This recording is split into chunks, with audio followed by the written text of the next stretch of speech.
Temui Ganjar, AHY, Pansos, mau nebeng ya? Artikel ini ditulis oleh Nina Nur di siort.com. Jika seorang gubernur kemudian maju nyapres, wajarlah. Bukan karena saya mendukung Presiden Jokowi yang pernah jadi gubernur DKI Jakarta. Namun karena logis saja rentetannya.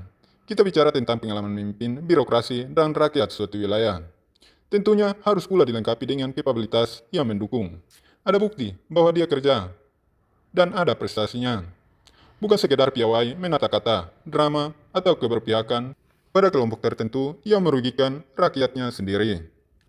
Gubernur Jateng, Ganjar Pranowo, sedang memimpin Provinsi Jateng untuk kedua kalinya. Namun kian populer secara nasional, terutama hanya melayani dengan Pilpres 2024. Dalam berbagai survei, elektabilitas nama Ganjar yang dulunya di urutan bawah, lama-lama berada di posisi teratas, mengalahkan Prabowo dan Anies Baswedan. Ini sebuah panggilan yang luar biasa bagi seorang tokoh publik yang tidak pernah berkuar-kuar mau nyapres atau menyebut diri sebagai gubernur rasa presiden. Tidak pernah nyeleneh dari peraturan pemerintah pusat. Ganjar justru mendemonstrasikan ketaatan terhadap segala kebijakan dan keputusan Presiden Jokowi. Sangat kontras dengan Anies ya. Dengan kondisi seperti itu, Ganjar tetap konsisten, tidak pernah berurusan dengan urusan nyapres. Bahkan mengingatkan media bahwa soal Pilpres adalah urusan internal partai yang sudah ada mekanismenya. Justru dengan itu, pendukung Ganjar malah semakin banyak dan semakin fanatik. Para netizen pro Ganjar siap sedia membelanya ketika diserang oleh pihak-pihak yang tidak suka melihat Ganjar yang semakin bersinar ini. Misalnya ketika dinyinyiri oleh Fadlison, sebuah fenomena politik yang menarik ya. Sementara itu, Agus Harimurti Yudhoyono, AHY, juga sangat kontras jika dibandingkan dengan Ganjar.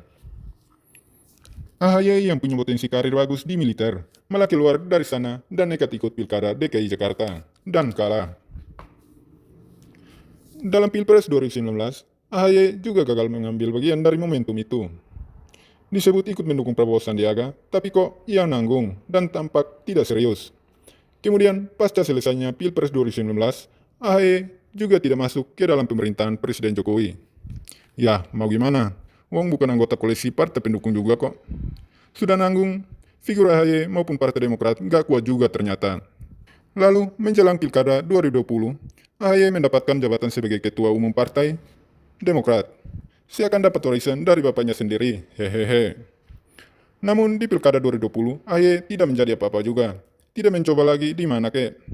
Malah yang terindikasi adalah AHY diduga kasak-kusuk ingin jadi menteri jika Presiden Jokowi mereshuffle kabinetnya. Tapi kok bau-baunya ya belum ada gitu ya. Dunia politik memang berat buat yang tidak ada modal selain duit ya. Lalu, Rabu malam lalu, AHY menemui Ganjar. Mereka makan malam bersama dan kemudian dilanjut dengan pertemuan tertutup selama sekitar 30 menit. Memang, di daerah Jateng ada pilkada yang diikuti oleh Partai Demokrat, seperti di Kendal. Sebagai catatan, Partai Demokrat termasuk partai yang mengusung pasangan Ganjar, Tachi Yassin, dalam pilkada Jateng 2018. Melihat latar belakang kisah AHY di atas itu, wajarlah pertemuan ini kemudian sangat kental dengan aura politis. Satu hal lagi yang perlu diperhatikan adalah pemberitaan media tentang pertemuan itu. Saya mencatat beberapa media menyinggung soal Pilpres 2024 yang sangat dekat dengan AHY. Bahkan sebelum pertemuan terjadi, Kompas.com sudah mengaitkan nama AHY dengan bursa Capres 2024. Settingan bisa jadilah. Kita pahamlah bahwa ada berita yang diatur sedemikian rupa.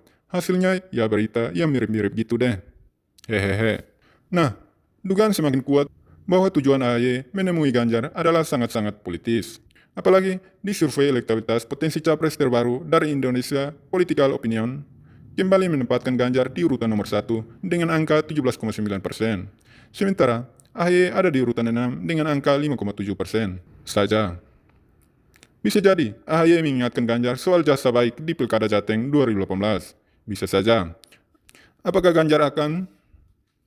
Posisinya saat ini sih AHY tidak punya posisi tawar. Posisi tawar-menawar yang kuat. Tidak bisa datang Ganjar, sementara Ganjar kan kader PDIP. Apa yang ditawarkan AHY jika memang tujuan akhirnya ajakan Ganjar berpasangan maju nyapres selain dana? Juga tidak ada. Kalau kata saya sih, seandainya Ganjar memang serius nyapres, menjadikan AHY sebagai cawapres tidak akan memberikan nilai tambah, malah blunder. Gak ada nilai plus yang bisa ditawarkan AHY soalnya. Jadi kepala daerah yang gak pernah. jadi anggota legislatif nggak pernah. Jadi pejabat di kementerian atau lembaga pemerintahan lain nggak pernah. Malah sengaja menggeroti suara yang selama ini mendukung Ganjar. Jadi Ganjar bisa rugi banyak dong. Dan manuver AHY kunjungi Ganjar itu jadi nampak seperti pansos alias nyari tebengan kan. Nah, saya duga sih Ganjar juga berhati-hati menyikapi kedatangan AHY ini. Bahkan sepertinya Ganjar nyentil AHY pasca pertemuan tertutup dengan AHY. Ada pernyataan Ganjar yang nyetil. Kami berbagi cerita tentang bagaimana penanganan COVID-19 dan lainnya. Tentu saya senang bisa ketemu Mas AHY, ketua partai yang masih muda. Saya saja nggak sanggup loh, yang lebih hebat dia. Ujar Ganjar, hehehe. Nyindir ya Pak. Bahwa AHY jadi ketum karena dapat warisan di partai ya. Mana sanggup kita, hehehe. Menurut pembaca, selalu dari kura-kura.